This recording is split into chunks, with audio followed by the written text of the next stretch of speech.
Hey guys, Tom here, Permaculture Wilmington. Absolutely beautiful day. I just brought some compost out and we've got a little situation here. Compost, the vermicast bin is completely full to the top. The moldering bin is completely full. We got some mushroom blocks in, so I topped it off. All of our composting bins right now are completely full basically. So what I've done is just make a little temporary one, and we're going to get something else going pretty soon once we figure out the best way of doing this, because we're moving, so we don't want to set up something like this, which would be ideal just to put another bin like maybe here or something, or on the other side. But so we're just trying to make it work until we can get into another house and actually build something, and then we're probably going to take that with us. Which would be awesome, have a garden started. But I want to show you guys this real quick. This bucket right here has holes in the bottom of it so that this can drain freely. And I'm just making a little compost pile, kind of like what you would do if you were setting up a compost toilet. So we just put the scraps in here. Like what you see down here is some mustards that we put in there yesterday, little coffee grounds. And then I put just carbon on top. So that's what we need to do, is layer something that's high in carbon with a wide carbon to nitrogen range. And this has been dried out. So once it's dried, the carbon to nitrogen ratio gets wider. And that's what we want, is a wide range. So not a whole lot of nitrogen in it, but a whole lot of carbon. Basically a structure of a living organism is what we're looking for here, a living plant organism. So, but just put the carbon on top there. And over the course of like 3 or 4 days here, what's happened is the liquids have started coming out of the bottom, and what we've got here is humification. So I wanted to show you guys, like in the soil underneath the organic layer, below the humus layer, the soil should be gradation. So it should go from like dark to a dark brown, like a honey brown, to a light yellow at the bottom. So when you see the gradation in the soil, and if there's any variation in that, like say a white layer in between, that's a compaction layer. That symbolizes that either the clays have come together and are now plating, or it's oxidation from the soil, and the vapor that's come up causing distillation, basically causing minerals to accumulate, which compresses the soil and causes compaction as well. So distillation is one, and then clay pockets and things like that don't have appropriate nutrients, that aren't focculated, that are defocculated, that can cause the layer to be white.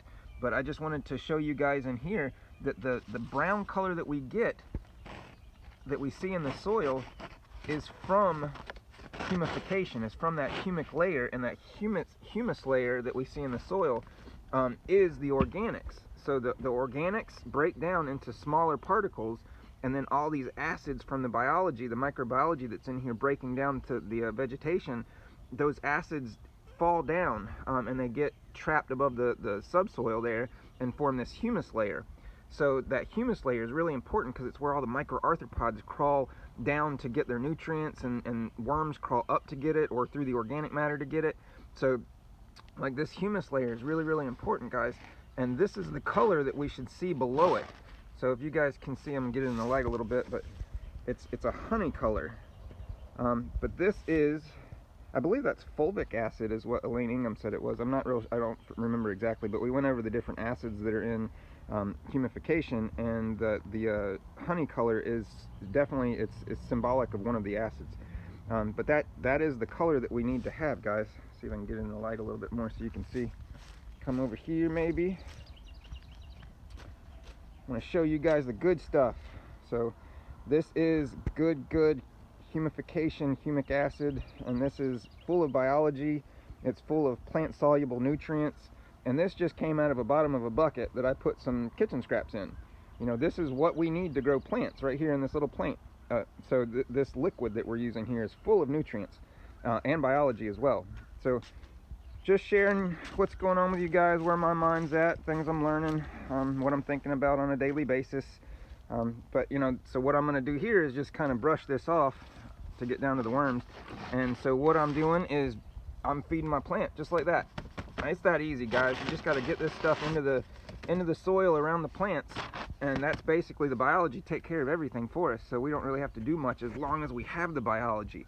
And that's the main problem right now, is that people around the world have had people that own the land before them that have stewarded it incorrectly. And we have a lot of issues going on, a lot of compaction issues, a lot of mineralization, a lot of minerals accumulating on top from distillation, the overuse of manures, because we feed the animals so many mineralized foods that we put this manure on the soil, and we don't have enough fungi, so the minerals don't get broken down, so we have an accumulation of minerals on the surface. It's causing imbalances, guys. This is causing a lot of things going on, compaction issues and things.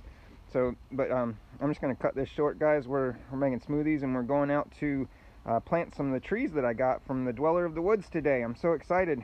The order of trees, chestnuts, and several different kinds. We got some pecans, lots of stuff. But all right, I hope you guys are doing well. Happy Easter! This beautiful Easter weather, beautiful time of year. Everything is just blooming. It's coming out, it's looking gorgeous. I love this time of year, guys. I hope you do too. This is Tom with Permaculture Wilmington.